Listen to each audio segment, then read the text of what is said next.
Hey guys, what is up? Super K-Man Rocks here, and we are here for day number 2 of the play-in stage at the 2024 World Championships. This is the overview, the analysis video that I'm going to be giving for every single day. If you want to check out yesterday's video on day number 1, or if you want to check out any of the videos that we made prior to the tournament starting, most specifically the primer, where I go over every single team and every single player, power ranking them, power ranking all the players, you can check out all of those videos up in the iCard, as well as the Worlds playlist. But today, we're going to be going over day number 2. This is round number 1 of the lower side of the bracket. Yesterday, we got the upper side of the bracket with Mad Lions and PSG Talon. Moving on into that winners finals, we will see who will be the other 2 teams in quote-unquote winners finals on the lower side here today. If you are excited, let me know down in the comment section below. What did you think of the series today? There certainly is a lot to talk about in terms of the games that we ended up getting. This is definitely going to be a fun video to record, but I would love to know if things lived up to your expectations or if you were surprised.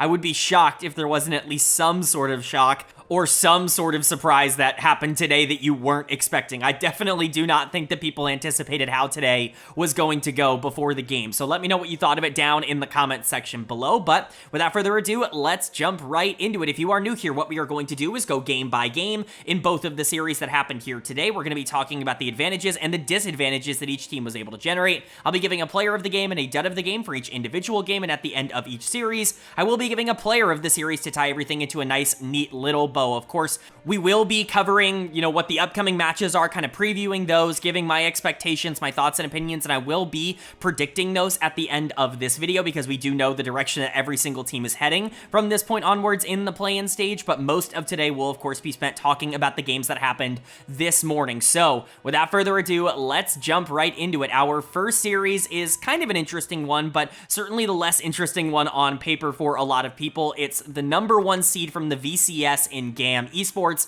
taking on the number 2 seed from the PCS in SoftBank Hawks. And I'll be honest with you guys, I wasn't entirely excited about watching this series. I think it's fun to watch the VCS. I think it's fun to watch the PCS. I think both of these regions are enjoyable in their own different ways. The PCS especially, since they've kind of become this conglomerate with OS and Japan all kind of joining. Of course, the VCS joining next year. This is a bit of a PCS preview or a Southeast Asia preview for next year. It's definitely interesting in that regard, but, GAM is a team that I think is coming into this tournament, and while they are favorites to get out of the play-in stage, they're not overwhelming favorites in the same kind of way that like PSG or Mad Lions or 100 Thieves were. They're kind of like the star teams, if you will, of the play-in stage. GAM is definitely in that category where they're like in the upper echelon, but I don't know if they're quite as strong or quite as interesting as those teams. And then, as you guys know, I'm really not a huge fan of the SoftBank Hawks. I do not think that they were particularly good domestically, and I'm not really expecting them to do all that well at this tournament. They were the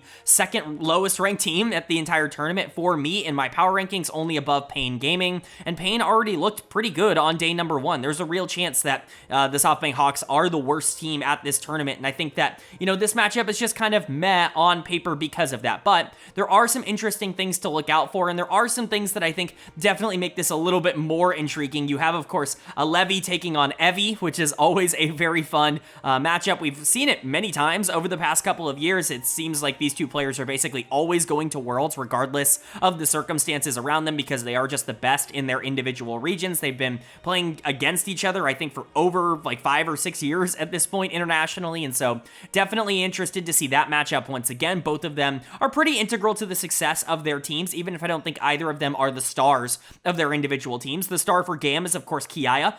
as it has been for quite a while for Gam. This guy is just an absolute menace in the top lane. His 1v1ing skills are ridiculous. His mechanics are ridiculous. He's smart about where he needs to go with resources in the later half of games. He's just a really solid top laner. I've said on multiple occasions, if he went to the LCS or the LEC, he would make a case in both regions to be like a top 1, top 2 top laner in the region from day one. That's how good Kiaya is. He's the kind of player that I think can really dominate at the play-in level. And then for SoftBank, for the Hawks, it's Dasher in the mid lane, or at least that's what I took away from the tape, that Dasher really was kind of the focal point for where they wanted to put their resources. Marble and Vista, while they got a ton of resources from this team, I didn't exactly think were super efficient at being able to utilize them. They were better in the back half of games, but their laning phases very much concern me. And you have someone in Forest who I'm not like super sold on, and so for me, it was really up to the solo lanes for SoftBank Hawks, and that's why these matchups are so interesting, because you have, you know, a bot lane of Easy Love and Elio that are very questionable, even if Easy Love has really stepped up recently, at least in the back half of the playoffs once he came back in for Neo. And then you have a bot lane in Marble and Vista that, you know, I don't really trust all that much. That could be favored in Gam, but you look at the mid lane, you've got Dasher versus Emo. That, in my opinion, is very in favor of the SoftBank Hawks. Emo might be the weakest mid laner at the tournament, and Dasher is actually kind of the strength of SHG. So definitely interested in that. You know, Levi should be better than Forest, but is Kiaya that much better than Evie? Like, it's interesting in that sense, where I don't think there is a clear, overwhelming favorite. I think that these two teams match up very interestingly against each other, but the only way to know how things end up going down is, of course, to go game by game, and that means starting with game number 1. So let's get right into it. The winner of game number 1 was Gam Esports. They are going to take game number 1. They're going to go up in this series 1-0, and this is the exact kind of lead you wanted to see if you are a fan of Gam, if you are cheering for the VCS. This wasn't exactly the cleanest game in the entire world, but it certainly wasn't a bad one either. It's the jungle Shyvana pick that ends up really, really making a difference in this game. AP Shyvana actually still does a lot of damage. I know we were a bit kind of desensitized to that champion because it really failed a lot in the regular season in a couple of regions, namely the LCK, where teams were really picking it up and it was just really not working for a lot of the time. I think Levy really showed in this performance that he is the kind of player that can operate something like Shyvana at a high level. She still is this power farm, get to the late game and start blowing people up type of jungler. If you get any sort of resources on her in the mid game, she can absolutely tear things apart in the latter half. And I believe he did top damage in this game. If he didn't do top damage, he was very close. He was just awesome. This is the kind of performance that you want to see from somebody that is supposedly the veteran and the star of this Gam team, kind of the face of the organization, the face of the VCS, all things considered. Levy was great here in game number 1, and he is going to get player of the game for this very good performance. But it wasn't just him. I feel like this was a bit of a team effort. Emo was actually pretty solid this game on the Tristana. I was worried about Emo coming into this tournament, not only because his MSI was so rough, and obviously he's relatively new to the league. You can say the same thing for Easy Love, but Emo's tape is just not particularly good. He's okay as a laner. He's somebody who I think can survive at this level 1v1, but he just doesn't do anything all that extraordinary. And then when I watch this team like really invest heavily into AP on the top side, when you see the B1 Aurora, when you see the B4 like Shyvana, now all of a sudden you're thinking to yourself like, okay, he has to play an AD carry and likely something very aggressive in the mid lane, and that's exactly what he did. He picks up the Tristana and honestly plays out the rest of this game incredibly well. He was really, really strong in this one, constantly being in the right place at the right time. The Lucian, the R5 Lucian as this counter pick to Tristana on the other side of this matchup, it absolutely did not work out for Dasher. More on that later, but Emo genuinely with a very good game, and if he's going to be productive in the middle of the map for this team, you're really not looking at a ton of weaknesses. If the middle of Levy and Emo as a, you know, mid-jungle duo can actually step up and be really strong here, that was one of the concerning things about Gam in general, and I think a good version of that can actually elevate them up to the same level that we've seen out of teams like Mad Lions and PSG early on here in the play-in stage. Kiaya also very good, of course, on the Aurora. This champ just is very useful. Obviously, it's a little bit difficult to get an idea of how strong or how weak Aurora is because her kit is just pretty useful in a lot of situations, but I've been heavily on the Aurora is actually not very good right now train at the beginning of this tournament. I'm going to spoil it a little bit. I was very wrong about that. That is something that has come back to just not be correct. Aurora is actually in a perfectly fine spot, a very bannable champion, and, you know, something that I think a lot of teams are just really going to struggle against. I think she will perhaps do a bit worse as we go higher and higher up in terms of quality at this tournament, but at least for now, Kiaya looking very good here on the Aurora. Easy Love and Elio were fine. Elio with a couple of mistakes here on the Poppy. Certainly not a perfect game from him out of the support position, but I think it was fine enough. He was caught out in the jungle a couple of more times times than maybe I would have liked. His team fighting really wasn't all that good. Elia was also ranked as my last support at this tournament, so I'm not surprised to see him really struggle out the gate here, but Levy was enough coming out of the jungle here on the Shyvana in order to get them across the finish line. And Emo and Easy Love and Kiaya, like, they all played well. Like, this was a good team effort, I would say, for GAM, even if it was centered around the Shyvana and centered around one player in general. But for the Hawks, on the other side, not really a good debut at this tournament. There were some moments where it felt like they could theoretically have pressure. It's not like the Jarvan was entirely irrelevant, but look at this comp. It really is designed to either win early or completely bust when going up against GAM. And unfortunately for them, they just didn't win early. They didn't actually get this gigantic gold lead that they can move into the late game in. If you're losing to Shyvana, if you're losing to Aurora, if you're losing even to Jhin, it's going to be really difficult to end up winning that game in the long run. So, Hawks just not really pressing their, comp advantages where I think they should take them. But Dasher was just not good enough in this game. He's going to get out of the game. We talked about it in the preview. If this team is going to do well at this tournament, if they're actually going to be able to perform, it's likely going to have to be Dasher that steps up and is the primary carry for them. If he's getting outplayed by Emo on the other side, that's disaster for SoftBank. Like, that is something that I'm not sure they can actually overcome all that easily because Dasher is so integral towards their success. I think this guy is crazy good mechanically, but, this was a good matchup. Lucian into Tristana is something that he opted into, and yet he still just was not able to do any damage or get any pressure on the map. He was far from the only player to not have any sort of relevance. Evie was not very good on the Rumble. Teams are still putting a high priority on Rumble. I'm going to say exactly what I said yesterday. Rumble is fine in the meta right now. I think people are overemphasizing how bad Rumble is as a champ. He's basically just Kennen now. Like, he is a team fight bot. He's somebody that is okay enough in lane where you can punish, like, the bad laners and the bad matchups. Aurora is kind of one of them because Aurora's laning phase is so weak, but Rumble is really picked now for his team fighting prowess, his ability to blow people up in the later half of the game when he actually still can do quite a bit of damage. The problem is if you don't get there, Rumble's not a champion that's unanimously going to be useful. And so we saw another bad game here for Evie. The bot lane wasn't very good. I thought Vista actually had a couple of good engages. Marble wasn't horrible, but their score lines turned out pretty awful, and Forest, I think, got completely out-jungled, like we said, on the Jarvan. Once you lose to Shyvana early, it's kind of over. So, for the Hawks, what do they need to do going into game number 2 to kind of rebound on this? Well, if you're going to draft something like Jarvan Lucian, you just have to win early. You have to be able to establish a gold lead, and if you don't feel like you can do that, you need to draft for more outs. You just don't really have any in this team comp. You have Rumble, I guess, theoretically kind of a late-game champion right now. Jarvan can do a lot in the late game from ahead, but you don't really have a lot of contingency tools if the Shyvana or the Aurora, the B1 Aurora, or even the Jhin, if any of them get online, you don't really have any ways to bring the game back. You don't have any safety nets. I would say, generally speaking, right now, it's probably best to err on the side of caution in the play-ins because teams just aren't quite as punishing when you're not able to get early game leads. But, Hawks need to play better across the board. If they're able to win some lanes and actually generate some leads, I think they're going to be okay. But for GAM, they did everything right here in game number 1. I doubt they're going to get the Shyvana once again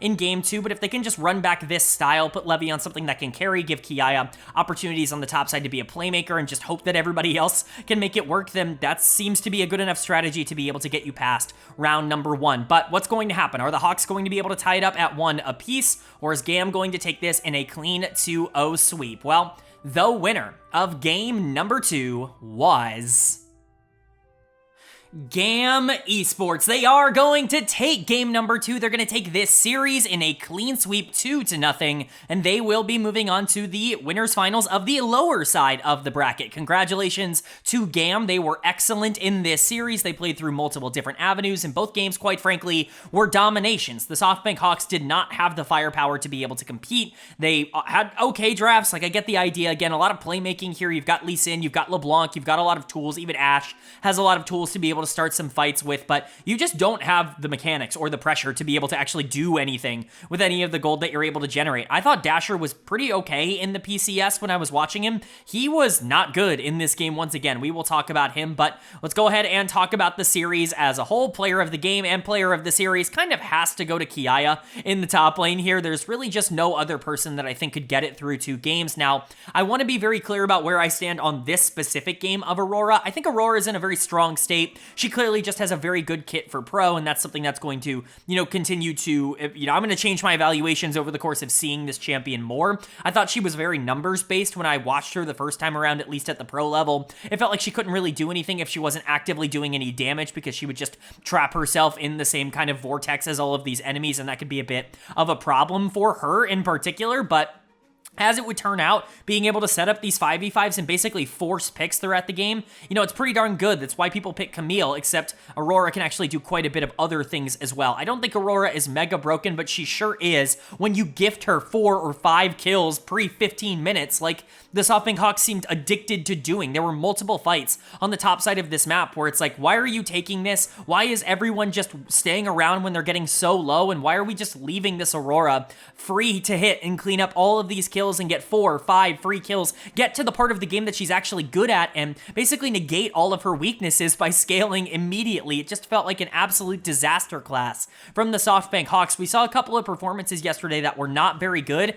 You know, we'll get to it, but, you know, SHG, they might be the worst team at this tournament. This was horrible from them, but like I said, Kiaya still has to get a lot of credit for it. His playmaking angles were really good. He's very aggressive with the lead, and generally the Aurora was just able to completely take over. He wasn't the only player on the team to play well in this game. Everybody played well, but he was definitely the standout. I actually feel pretty good because the 3 players that looked really good in this game for GAM are the 3 players that I highlighted as the strengths for GAM. Kiaya, of course, Levy, of course, who had another really good game here on the Wukong. The R5 Wukong just gives them such a reliable way to set up for a really strong Yone or an Aurora or a Jhin or whatever kind of damage you want in the late game. Wukong just makes all these fights so much easier. He's a very, very, very easy to execute champion. And again, simplifying the process, it's all you really need to do here in the play-in stage. You just need to be able to get your best tape out there. But Easy Love is the other player that I think had a great game here. Almost gets the penta on Jhin, ends up getting the quadra kill. That's basically a penta for Jhin, 4 kills, but as I said in my primer, I really was impressed, like kind of okay with Easy Love's tape. Emo, Elio, they definitely showed that they were not on the same level as Kiaya and Levy. They're probably not winning the VCS without, you know, Kiaya and Levy, obviously, but Easy Love is the kind of player that I think has the mechanics to be able to step up and step into that role if he needs to eventually. I've seen him get better and better again. Once he was reinserted into the lineup, I think this team absolutely got better, and he's actually a player I'm very interested in watching throughout the rest of this tournament. He was very good in this series, but in my opinion, he was going into one of the weaker bot lanes in the entire tournament. I'm not a big fan of Marble. I think I had him ranked as my last AD carry at this tournament. He gets a ton of resources from his team and doesn't do much with it. Easy Love, definitely better here. Emo and Elio were definitely more along for the ride. The Yone is so broken that even Emo can pop off in some of these fights. I joke. Obviously, Emo's a pretty decent player now. He's grown a lot since the spring split, but still very easy to execute in general for GAM, and then walking away with a victory here is not surprising. But for SoftBank, they just have to be something that isn't this. This was pretty tremendously terrible from them across both games. They just got completely gapped by what I would consider to be the weakest, like, upper seeded team in the first round. When you look at, you know, 100 Thieves and Mad and PSG, I think everybody is expecting those teams to be better than GAM, and yet here you are getting obliterated by GAM, and you even were able to get some gold in the early game. Unfortunately, all of it went onto LeBlanc, who right now is kind of a useless champion. I don't think she's entirely useless. I think Assassins, as I said yesterday, are actually in a pretty decent place to be able to match some of the pressure that things like Yone are able to put on. I think they're underplayed at the moment, but LeBlanc just has so little damage in comparison to what you're used to from that champion, where she can blow people up in 1 or 2 combos. She just can't really do that anymore. She's much more, at least in the late game, of a champion that's just going to be a bit of an annoyance and very difficult to catch, which is kind of valuable, but it's not a Kali. Like, she's not going to completely obliterate games, and I think we definitely saw that here. Even with a ton of gold, Dasher was kind of horrible in the back half of this game, and I thought he had a really, really rough series, but dead of the game simply has to go to Forest in the jungle. I don't know what we're doing on Lee Sin. I'm sure it's a comfort pick. I'm not super familiar with Forest, at least as much as some of the other junglers at this tournament, but this is not the kind of situation where you want to pick Lee Sin. I get that clearly this team had the meta read of wanting to win early and go into these series, you know, trying to get early advantages, but they were not good enough to get early advantages, even when they were on picks like Lee Sin, even when they were on LeBlanc, and even if they did, they couldn't really do anything with them, and so I don't really like this combo. I think it's very, very risky, and it ended up really not paying off. Maybe it's just hindsight, but not a good game and not a good series from Forest. He donated so many kills over to Kiaya and basically forced the Aurora to be relevant in this game. Marble and Vista also just got outplayed. Vista was generally fine, but Marble continues to be a player that I am concerned about. Again, was not impressed with this tape. I continue to not be very impressed with him as a player, and Evie couldn't do anything on 2 games of Rumble. It just is what it is. This team isn't out of the tournament by any means, but they go down into the lower bracket. Of course, they will face the loser of the series that we are going to talk about up next, but GAM will end up facing the winner. GAM is now 1 series away from getting themselves into the main stage, and depending on what happens later on in the day, especially with how dominant they looked here, they could absolutely be going into that series as favorites, and so really excited to see that for GAM and really excited for the VCS. But then moving on now to our second series here of day number 2, and it is an America's Clash. I'm very excited to see this because this could be a potential preview of a matchup we could see domestically next year. It's 100 Thieves, the number 3 seed from the LCS, and Movistar Rainbow 7, of course, the number 1 seed from the LLA. Of course, these two regions merging together in America's North next year, and so this is kind of a fun matchup. I'm really excited to see where both of these teams land. I'm, I guess, kind of neutral on 100 Thieves in comparison to what popular opinion is. I've seen some people ranking them as a team that's definitely one of the best in the play-in stage, and I've seen some people rank this team as a team that won't get out of the play-ins, that won't even be top 4 in the play-ins. I'm definitely somewhere in the middle. I think that they are favorites for this side of the bracket, if only because they're the only major region team, and I didn't expect GAM to be this good going into it, but I'm not exactly as high on them as I am on PSG or Mad Lions or other teams here in the play-in stage. I think they are very beatable, and I talked about them pretty negatively domestically. I really wasn't a fan of this team in terms of what they showed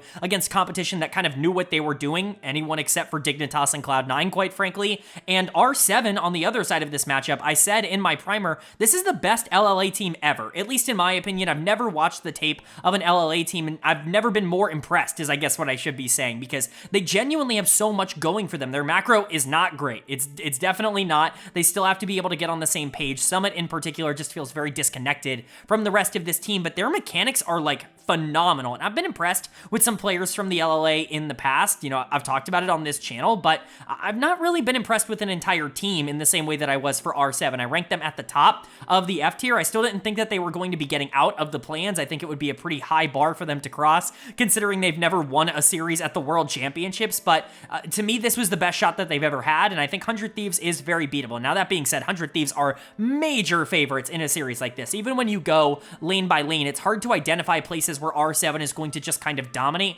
because when you look at some of the advantages for R7, you think of players like Odie, you think of players like Kana in the mid lane. By the way, I've learned that's how you pronounce Kana in the mid lane. I screwed that up in the primer, but that is the way you pronounce his name, and so I'll say that from now on. And you look at them as, positives and big advantages for R7 that other minor region teams might not have, but they're going into the best part of 100 Thieves, River, and Quid on the other side of this matchup. Quid in particular has been exceptional for 100 Thieves over the course of this year. So long as he's been unlocked as this primary carry for the team, he has been a very valuable resource, and even if I haven't been the highest on River, he should be better than Odie, even if Odie is a good player on the other side of this.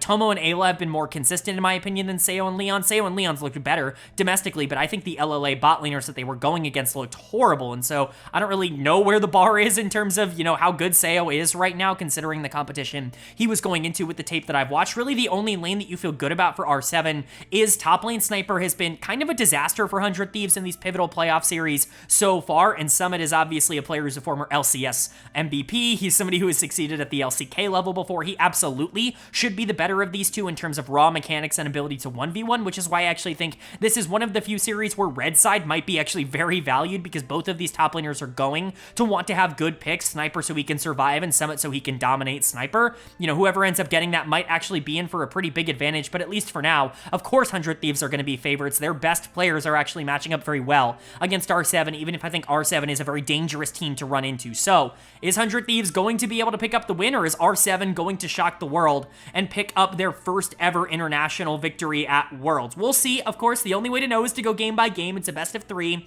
so game 1 is very important. So let's get into it. The winner of game number 1 was 100 Thieves. They are going to take game number 1. They're going to go up in this series 1-0. And this was a bit of a crazy one. This was not a cookie cutter, by the numbers game. You can look at a lot of the stats on your screen and you can see that 100 Thieves is leading in most categories and is in a pretty good spot in most categories, but this was not just as simple as, oh, okay, 100 Thieves was winning and they, took a little bit of time, but they ended up closing it out in about 40 minutes. It was not quite that much of a formula for this team. There were a lot of problems here in the mid game, in the early game really as well, and they just weren't able to actually generate this gigantic gold lead until some fights ended up just being a bit too much for R7. Their lack of range ended up being a gigantic problem for this comp, and even with a lot of gold on things like the Tristana and the Draven, they just didn't really have enough firepower to get past things like the Hui, the Jhin, and the Jarvan. River is going to get my player of the game here, although I think you could reasonably give this to anybody that isn't Ayla. Not that Ayla played bad, just that Ayla was fine. On the Leona, Quid definitely deserves this for the Hui. Hui was a massive pick in this game, not only because obviously Hui is really strong and he does a lot of damage, and if you're good at the champ, you can really operate him at a high level, but the range, like there was no answer to his ability to just sit behind his big frontliners of K'Sante, Jarvan, and Leona and just not really take any damage in any of these fights, meanwhile bursting down the Tristana and the Brand and the Draven that have to step up to try to do anything. Quid was very valuable, so if you wanted to give player of the game to him, I think that that's entirely fair. If you wanted to give player of the game to Tomo, I think that's also fair. The Jhin was very relevant in this game. This is a very good look for Jhin as a champion. I've been very big as a proponent of Jhin, and as a person who thinks that he can be a champion that really defines a lot of the meta here at Worlds if you really want to play around him. And obviously, not a lot of teams feel similarly, but yeah, Jhin can do a lot of damage in the late game if you give him the right opportunity to step up. Not only is he very useful at setting up damage for things like the Hui, but he can actively carry himself, and he can do so at very little risk. And so I think Jhin is just a very safe, very consistent pick, and Tomo definitely executing it well. But player of the game for me is going to go to River, mostly because of these death bushes that ended up being very valuable in this game for 100 Thieves. Multiple times throughout this game, they just needed to find one pick in order to start or force an objective, and River, all he had to do was sit in one bush and somebody would walk up and all of a sudden they're dead. The game becomes significantly easier. Of course, that's not entirely River's doing, but he was in the right place at the right time in the back half of this game. My criticisms of River have definitely stood true. So far, it's only been one game, but they were definitely alive in this series. I'm still not entirely sold that River is back because he still was way too passive in the early game for me. When you're talking about Jarvan versus Brand, I want to see Jarvan get a lot of experience and a lot of pressure pre-10 minutes and even really like pre-11 or 12 minutes into the game. I want to see him actively trying to make plays and really set the tempo for the game, and River just plays so passive in the early game now. I'm not sure why that adaptation has been made by 100 Thieves. He wasn't really like that in the spring split, and he wasn't like that even when Meech was in, who's a slower player than Tomo, and so I don't really know what's going on. Like, I don't really know why we're playing so slow here for River, but his mid to late games are still really good, and he still is able to clean up a lot of good situations. Sniper was actually really solid in this game on the K'Sante, basically unkillable down the stretch, even if some of those teleports were pretty questionable. Ayla, it was fine. Like, he was pretty good on the Leona, didn't really have to do all that much, but this was the middle of the team really stepping up. River, Quid, Tomo, all playing very well.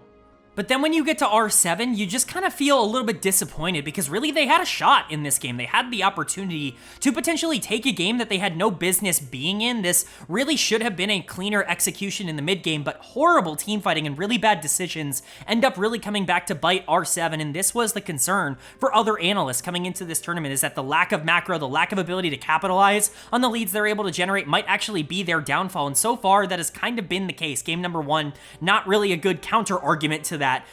So we'll go ahead and go over it. Leon's is going to get my dud of the game. Not a good one here. Like, horrible rel game, constantly getting caught out in the jungle, never really being in the right place at the right time. I think that there are other options if you wanted to give this to Summit in the top lane, who just was not good enough considering he is kind of the primary guy here for R7. I think that that's fair. If you wanted to give it to Seo because he was mega fed on the Draven, like 4-0-2 or something going into the mid game, and then just completely threw it away, never had the range or the damage to actually be able to do anything in this game, I think that is also valid. But to me, the rel was definitely the most egregious problem in this game with just how consistently he was getting caught out. I talked about River's death bushes throughout a lot of this game. Leon's was the one unfortunately kind of falling for a lot of those tricks and a lot of those traps, and ended up really creating a situation where the Jarvan just had way too much control over the map, and they had no engage button. They had no go button because they had no rel. So he's going to get player of the game for me, but like I said, Summit, not very good. He has to be better than Sniper. If this team really wants any chance of being able to win a series like this, Summit has to be the better top laner here, and it can't really be all that close. If Sniper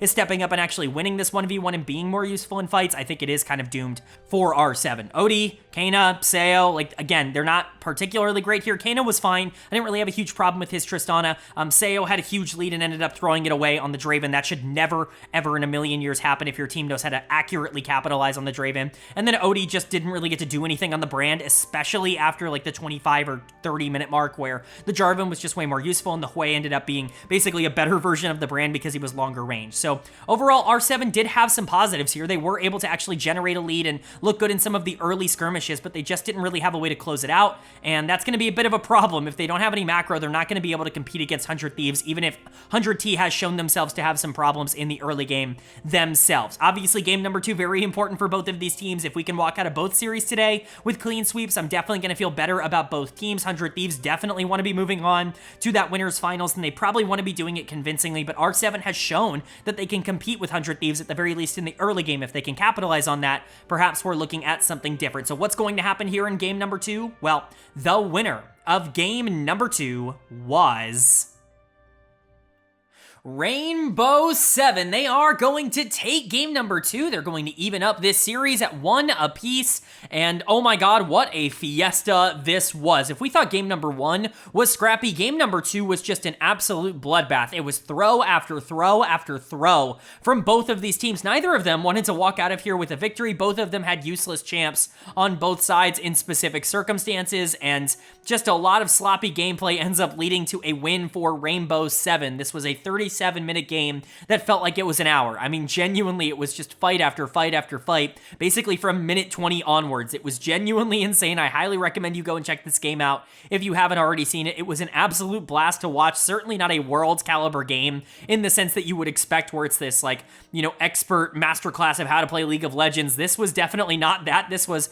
a complete clown fiesta, but a really, really fun one. And unfortunately for 100 Thieves, they did not come out on the better side of this. They looked really bad throughout parts of this game, which we will definitely talk about. But we start with the winning side, which means we start with our 7 player of the game is going to go to Kana in the mid lane. Orianna was so integral to the success of R7 in this one. Without the shockwaves, generally without the damage, and even really without the shielding coming in from Orianna, I don't think they stand much of a chance to be able to win any of these 5v5s in the back half of the game. But the Orianna was so valuable, it was such a good setup for the rest of the team that it became very, very easy for the rest of the team fights to be able to play out. Now, I'm not a big fan of Nocturne, especially R5 Nocturne. I'm just not really all that into what the champion does, quite frankly. I think he's fun to play. Like, I'm certainly not trying to knock Nocturne, pun not intended, but I don't think his role in pro is particularly strong right now. His real main goal is to dive in and try to trade 1-for-1 in, like, best case scenarios. I guess best case scenario is he dives in, kills one person, and escapes. We saw that a couple of times this game because of the Orianna shields, but most of the time you're just, like, launching the ball in with Nocturne, trying to get that Nocturne plus Shockwave combo off. Really, his biggest asset in this game was being able to turn off the lights. It wasn't even really the damage or anything the champion could actually do. It was just his ability to press the R button at the start of fights to cause a little bit more chaos and make it difficult to track the Orianna ball. That is definitely valuable, and there is value in that, but Nocturne as a champion wasn't exactly doing anything else, and yet still, the Orianna was so effective and so useful in this game, and I think that really goes out to Kana and just how good he was, because Quid was not horrible on the other side of this matchup. They end up picking the Aurora themselves, we saw from earlier, moving it into the mid lane. At times, it felt crazy broken. At times, it felt giga useless, and so we'll get to that in a second, but again, Orianna definitely the most valuable champion. I think you can give a big shout out to Summit as well on the top side on this Renekton, a couple of really great backline dives that really set up some big plays for the Orianna, for the Ezreal to be able to take over in some of these fights. Summit definitely deserves credit. Sayo, I thought was much better. Leons, however you say his name, he was much better here in game number 2. Overall, across the board, I would say R7 was better. Even Odie really wasn't a problem in terms of his gameplay. I just think his champion was rather useless in the back half of this game. Really just not a big fan of Nocturne, but overall, this was more than enough to be able to get them across the line in game number 2, because 100 Thieves was also making a bevy of gigantic mistakes. So regardless of whether or not you think they deserve to win the game, 100 Thieves definitely deserved to lose. So let's talk about that. Where do I even start when it comes to 100 Thieves in terms of analyzing this game, in terms of trying to come to a conclusion with what exactly happened? I think obviously it does just boil down to they played bad. Like, I know that feels like a really easy thing to say. It's not really analytical to sit here and be like, they messed up in the back half, but that's kind of really just what happened. They had all of the setup, they had all of the gold, they had all of the resources they needed in order to win this game, but they just couldn't actually do anything with it. They have a very easy to execute comp so long as Quid has gold, and Quid absolutely did have gold in this game. You should have free setups for basically the entirety of this game through either Nami, through Wukong, through Cassante, through the Aurora. There are so many tools to be able to pick off a lot of these immobile carries on the other side, things like Orianna, even something like a Renekton or a Nocturne before the fight even starts, and yet you utilized none of them to be able to push yourself forward. It just was a really bad game macro-wise, even if there were a lot of bright spots in the mid-game. He goes from player of the game to dud of the game. River's gonna get dud of the game, and this is my problem. Again, I Like, I get why people glaze River. I get why people are super high on him. I get why the broadcast likes to claim that he is the heart and soul and the functioning glue of this team. I just haven't seen that on tape, and this is another performance where he just doesn't do anything in the early game, lets his team get a disadvantage, tries to make a comeback because his mid games are very good, and then ultimately isn't as effective as anyone on the other team in team fights, and the Wukong becomes an afterthought. Overall, it's just not a good formula for River. It's not a complete game. He does a couple of things incredibly well, but that doesn't make him a dominant player. I'm concerned about where River is at right now because I just don't think he's in very good form. I think that being said, Tomo also made some pretty critical errors here. He's actually genuinely just been good ever since he got called up here to 100 Thieves. He's kind of just been a positive, been better than Meech, not necessarily been a hyper carry or a dominant player or anything like that, but he's certainly been a positive overall for the team, and I think this was maybe one of his weakest games ever. He still was doing damage on the Lucian, but certainly not enough to be able to justify being kind of the AD presence on this team in the back half of the game. Quid was super fed on the Aurora, but what do we see in the back half of this game? We see some engages that don't land on the right targets. We see some situations where Aurora is not getting picked. She's just trying to make something work in a team fight, and at best, she's getting one member down the stretch of this game. This is, again, a champion that is nerfed in terms of her damage and her output. She is strong, but mostly because she sets up for her team to do a lot of things for free. She herself is not necessarily the champion that capitalizes on that all that easily. Sniper was a little bit worse, even if he generally was still fine. Not a bad game from him at all. Ayla didn't have a bad game either. The Nami was actually kind of useful. A lot of really well timed and landed bubbles this game, but the middle of the map, the part that's supposed to be strong for 100 Thieves, they just kind of let them down, quite frankly. And now we're going to series point here. Now, they're still favorites going into game 3. They're going to have side selection because they lost this game number 2, and so you would imagine that they're actually in an okay spot coming out of this one, but Rainbow Seven has shown that they can go toe-to-toe with this team not only early, which they've beaten them early game both games, but actually be able to take a lead into the late game and carry it through and be able to end the game even when things are relatively close. This is not a blow-away series by any means, and 100 Thieves are in big danger here. This is a very, very scary loss because it means they're going to have to take on one of the teams in the winners finals of the upper side of the bracket, either PSG or Mad Lions, neither of which 100 Thieves are going to be favorites in. And so a loss here could mean the end of your tournament if things end up not going the right way. But for R7, if you are able to pick up this win, that's ginormous. It makes you one series away from qualifying for the main stage for the first time ever, and also it would be your first ever best of victory at the World Championships. A lot on the line for these two teams. Who's going to be able to take game number 3? Well, the winner of game number 3 was Rainbow 7. They are going to take game number 3. They're going to take this series 2-1.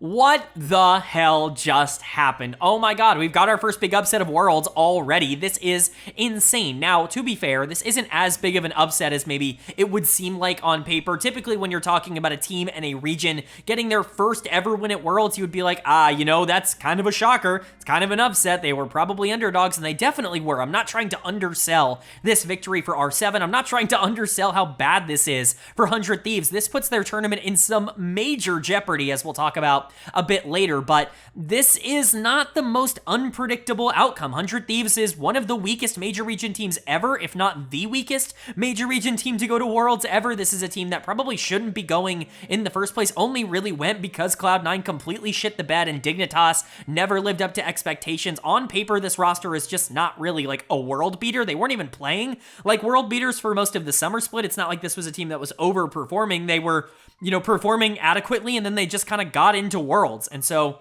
I'm happy that they're here, but, with R7 being probably the best team the LLA has ever seen, certainly kind of solidified that now with this victory over North America, and for them to be able to play out these crazy, wild, chaotic back and forth games, it's just so impressive from them, and basically all the credit, not all of it, but so much of the credit has to go to Kana in the mid lane, who is going to get both player of the game and player of the series here. This was not up for debate. This was a very, very easy decision. He was by far the most relevant player on the Rift here today. He just was awesome in both of these games, and I'm so against LeBlanc individually as a pick. I've already talked about it. I think it's a lot lower damage than people kind of want it to be right now. There are other assassins in the game that I think are actually in okay spots. We've talked about Akali at this tournament already, but I guess if Yone and Yasuo count as assassins, they definitely fit that qualification as well. If you do want to go for something a bit more aggressive, LeBlanc is very safe. I would consider her the consistent option, but she's not supposed to be able to give you these kinds of highs. She's not supposed to be able to take over the game right now in terms of the state that she's she's in, and this was just not one of those performances. Kano was excellent in this one and completely abused the Vex R5 counter pick on the other side of this matchup. So big ups and big credit to R7, and big ups and big credit to Kana. I also want to give a really big shout out to Leons, who was really rough in game 1 and then really stepped things up, I think, throughout the rest of this series. Great Nami game from him. Seo was doing infinite damage, ended up getting the crucial pick onto Tomo at the end of the game that actually did end up solidifying the victory that allowed R7 to be able to take the base. He ended up just obliterating him with the culling, and that was genuinely just the end of the game. Massive mistake by Tomo that we will get into, but Seo was the one who kind of created that. And then you've got Summit and Odie, who both stepped up and actually played really well in this one. Overall, I'm just so happy for R7. I can't over or understate just how important and how big this is for the team and for the region, for this to kind of be the last hurrah for the LLA, because they are getting merged into the Americas North. They're not going to be their own separate region anymore. For this to be the last Worlds that's, you know, representing LLA, for them to be able to pick up their win here, and for it to specifically be over a North American team, it's a gigantic showcase, and they're only one series away from making it to the main stage. Who's to say this team can't be as good as GAM? Like, I absolutely think that that is possible. Maybe not likely, but they were only one power ranking spot different. I had Movistar at number 18. I had GAM at number 17. This isn't exactly some unbelievable matchup here that is unwinnable for R7. We could potentially be looking at them as a team that ends up making the main stage. But 400 Thieves, disaster. I mean, complete and utter disaster. This is worst case scenario, and it's not even remotely close. Losing this is as bad as it gets. Like, if you wanted to make the argument that 100 Thieves could have been, you know, maybe not favorites against GAM, especially because, you know, if they ended up winning this game number 3, it would have been very sloppy. They would have had leads in the back half, but it wouldn't have necessarily been like a consistent or clean win by any means. If you would have tried to convince me that GAM was actually good and that they could beat 100 Thieves, I would believe you. They could probably go to the lower bracket and beat one of Pain or Viking. They should probably be better than those teams, but now losing this, okay, well, no problem. Like, you still have that extra life. You go down. You just have to face, you know, the SoftBank Hawks here on this side. That's a very winnable series. They're still favorites in a series like that, but what then? Then you have to take on the loser of Mad Lions and PSG with the tournament life on the line. Like, are you better than either of those teams? Right now, you're probably not, and especially with what you showed in this game, there's no real reason to believe that it's going to get better. This team's macro has never been good. They've only really been good at playing around the middle of the map and utilizing, like, mechanical differences with Quid and Tomo to be able to generate advantages, and if they're not going to be able to do that at this tournament, I don't exactly think that this is a team that is now expected to get to the main stage, and that is a really, really disappointing place for them to be. Quid is obviously dud of the game, by the way. I'm a Vex player. I've talked about it a lot on this channel. She's my most played champion by far. This is not, no, do not play Vex. Oh my god, it's 14-18. What are we doing? This champ does absolutely nothing. The damage is just not high enough. I get the idea of Vex in this comp. Obviously, I get the idea of Vex, but, like, the whole point of what you want to do here is try to find these mid-game picks, try to match the pressure that Lucian is supposed to be generating, that Renekton or that LeBlanc is going to be able to capitalize on. If you're actually able to be more proactive on the map, and if you're getting picks, if you're the one actually creating the action and initializing a lot of these things, getting Viego or Jinx or Cassante gold, then all of a sudden things do become easier, and I really like the ability of Vex to be able to move around the map with a comp like this. However, if you're going to be playing for these 5v5 team fights, Vex can't do shit in those 5v5 team fights. Like, I'm sorry, the champ is just not in a place right now where she can jump on the backline, like land ultimate, jump on, and just obliterate someone. She needs multiple combos in order to be able to delete anyone. She's not the kind of assassin that she was a year ago, and Quid, I think, learned that the hard way. I think, you know, I get the idea of Vex is really good into dashing champions. You've got things like Lucian, you've got things like Renekton, you've got LeBlanc, obviously, is the lane matchup here, and 1v1, I can see why this is a good idea, but it fits so miserably into the grand scheme of this team that it's just an awful pick, and I'm a Vex, like, again, coming from a Vex player, no reason for Vex to get picked at this tournament. Genuinely no reason for this champ to even show her face at this tournament with the state that she's in right now.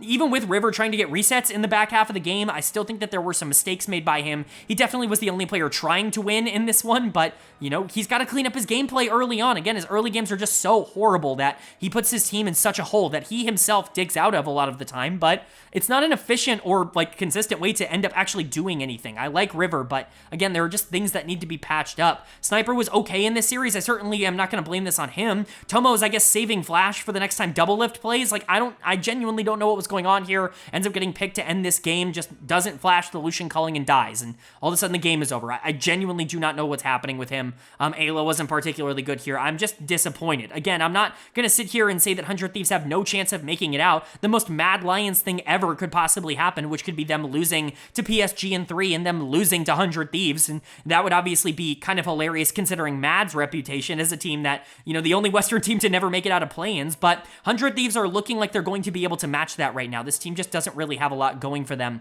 in terms of my expectations anymore. And for R7, what a win. And again, this might not be over for them. If they can beat GAM, which again is not impossible for them to do, that's great. Even if they lose to GAM, you know who they're playing? They're playing the winner of Pain Gaming and Viking Esports. They can absolutely beat both of those teams. I think they're just straight up better than Pain if they end up playing them in the final series. And Viking is certainly not a team that I think is entirely out of the realm of possibility. And so for R7, really, really excited to see where they could go. This win completely sets them up in a stage that I didn't think they would be in, which is a real possibility to be able to get out of the play-ins. All right, but that is going to do it for my Worlds 2024 play-ins day number 2 overview and analysis video. Up on the screen, the updated bracket. We know our winners finals of both sides of the bracket. We know our losers round number 2 of both sides of the bracket. In comes the analysis. This is a crazy outcome. 100 Thieves losing completely throws the rest of this play-in stage into a complete and utter tornado. I mean, there is no way to predict what is going to happen from here on out. I could definitely give my thoughts and opinions because I do think that that is valuable, and I could talk about these matchups and who I expect to move on, but I just want to let it sink in that one of Mad, PSG, or 100 Thieves will be missing the main stage. Guaranteed. There is no way for all 3 of them to make it anymore. Likely, you know, barring some sort of PSG collapse, one of a major region team is going to be able to not make it into the main stage, either 100 Thieves or Mad Lions. That's a disaster. And then, even more interesting on the other side, 2 of GAM, R7, Viking, and Pain will be making the main stage. Guaranteed. It is guaranteed that at the very least 2 of those 4 teams are making it to Swiss. It's just a crazy outcome. Movistar winning that throws everything into a complete tailspin. There is a real world that we could be looking at where the 4 teams going into the next stage are, you know, Movistar, Viking Esports, Mad Lions, and PSG, right? Like, there is a real world where that ends up happening. Hell, even the SoftBank Hawks are obviously still in it, even if they look super beatable right now. So much is going on. We're going to quickly preview all 4 of these series, and I'll talk about who I expect to come out on top. In terms of the winners finals, Mad versus PSG is so difficult because Mad was better on the first day, but PSG should be the better team. They were better in the summer split, and that's why I'm going to stick with PSG for now. I think their slow style might actually pull apart Mad a bit more, but again, if Supa and Alvaro are going to continue to play really well, it's not going to be particularly close. They are kind of the difference makers for Mad. So I think this is very close to a 50-50, but I'm going to slightly lean in favor of PSG, if only that because that's what my tape kind of indicated before the tournament. And then GAM versus R7, you sure hope GAM would be able to win this. Again, they should be the better team, but R7 is genuinely good. Again, this is the best team the LLA has ever had. I was saying that even before they beat 100 Thieves. This is not a team you can overlook by any means. There is a real chance that they could win this, but GAM are definitely going to be favorites, and I think they back that up by looking so good against the SoftBank Hawks in round number 1. Then when you're talking about Viking Esports versus Pain, this one's pretty easy for me to predict. I think Viking should be the better of these 2 teams. Again, Pain looked better on day 1, but I just don't really trust this Pain Gaming roster. They're kind of everything we talked about for R7, except slightly less mechanically talented, in my opinion, which is why I'm kind of interested to see if they do end up with that matchup. But I think Viking is a real team that could end up qualifying for the main stage out of this. I actually think they'd become, maybe not favorites, but like if GAM beats Movistar, I think Viking can absolutely also beat Movistar and end up moving on to Swiss. And then the Hawks versus 100 Thieves, boy, I sure hope 100 Thieves win this series. If they lose both of their 2 series at Worlds, one of them to the LLA, who's never won a series at the World Championships, and the other